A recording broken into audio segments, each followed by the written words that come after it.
Tom Stockley was a reporter for the Seattle Times when, in 1973, he started a weekly wine column that became hugely popular and helped revolutionize Washington State's fledgling wine industry. A much-loved wine critic, public figure, foodie, and friend, Tom and his wife Peggy were two of the 88 passengers and crew members who died in the crash of Alaska Flight 261 on January 31st, 2000. 21 years later, Tom and Peggy's daughters, Paige and Dina, celebrate their dad's lived philosophy that food and wine are meant to be shared in a new book called A Collection of My Favorite Things to Cook, plus notes and comments on Culinary Travels Everywhere. Dina and Paige, it's so great to see you, and congratulations on the book. Thank you. Thank you. So this book, to me, it's a love letter from the two of you to your dad, mom, from them to you and your families and to the community at large. It's packed with your dad's charming, handwritten material, recipes, travel notes, memorable menus. Where did you find all these great writings? The journal itself was always sitting around the houseboat. We sort of knew about it, but didn't pay much attention to it. And we have a lot of photos and a lot of material from their travels, other journals and letters and so on. So it was actually a fun project for us. And when you were curating it and going over it all, did you learn anything new about your parents? I would say probably not, because it was not a secret that they were great hosts. So many people had dinner at the houseboat. The joke is, when we were at college, we thought they were like, sad empty nesters who were like begging for a letter from us, but they were actually having one party after the next. So my dad was collecting, always new recipes to try on his audience. They aren't family recipes. They aren't recipes that we recognize. We're like, oh, that's a cool one. No, you write that you never saw your dad break a sweat in the kitchen. Describe what it was like to watch your dad cook. Hi, Paige. Okay, I know, I do love to talk about that.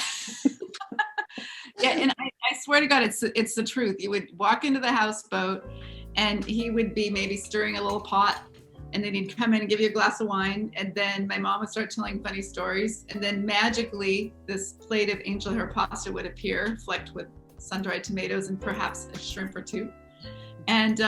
And then you would have that, the dishes vanished. I have no idea who took them away. And then another course would come, and then a little salad, and wine flowed, and we'd go to the back deck, and kayakers and ducks passed, and there seemed to be no dishes, and all was well. It was magic. It's like a beautifully choreographed dance that's just super organic. Do you have a favorite recipe in the book? Or a favorite dish? Domitil's meatballs I do make pretty often, and the Moroccan chicken also is another dish. It's hard to pick a favorite dish because every dish has a context. The chicken and cornbread salad is the perfect potluck dish. Everyone should make it for every potluck. It's sort of hard to select one, but there are recipes that we do on repeat, at least in my house. Last night we had the bouillabaisse with this roux sauce. I'd never had it before. It was delicious. And so that's going to be my new go-to. I'm going to make that all the time.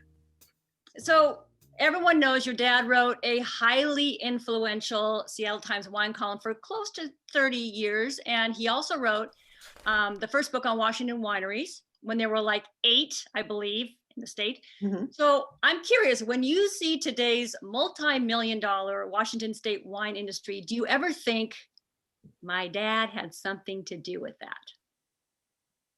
Yes. Yeah, we do think that. Our dad early on kind of set various standards for those early winemakers, and they just kept trying to improve and raise the bar. And then of course you can't have great wine without people drinking great wine. So he educated the Seattle palate by also convincing everyone that it was affordable. Mm-hmm. This was the other thing, wine was for fancy people. No, in Italy they just have table wine, and it's practically cheaper than water. You can do it too. Now, you write about the constant flow of dinner parties on your parents' houseboat, which I still wish I'd been able to attend one. So how did the way that they entertained and welcomed people to their table, how did that influence the way you view food meals and community? It was the sharing of food. Everyone who walked in the door felt welcome. And I think that as much as the food, that openness and that sharing of the experience, we do it a lot. Dinner parties are a family tradition, absolutely, and picnics.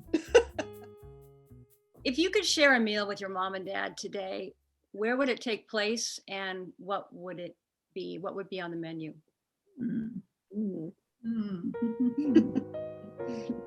Well, for me, it's okay. I can think of what I might want him to cook, but it'd be more like the ease of someone else doing all the work and it being kind of effortless.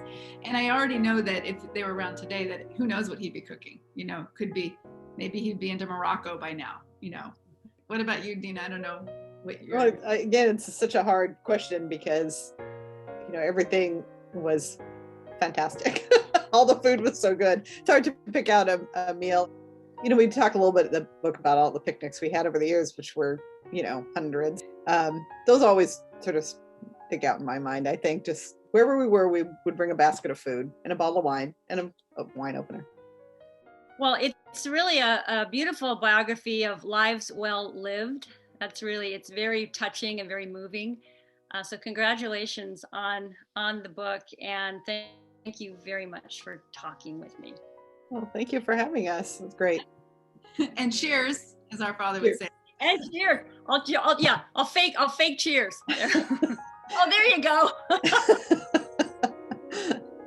The perfect afternoon amount. Yeah.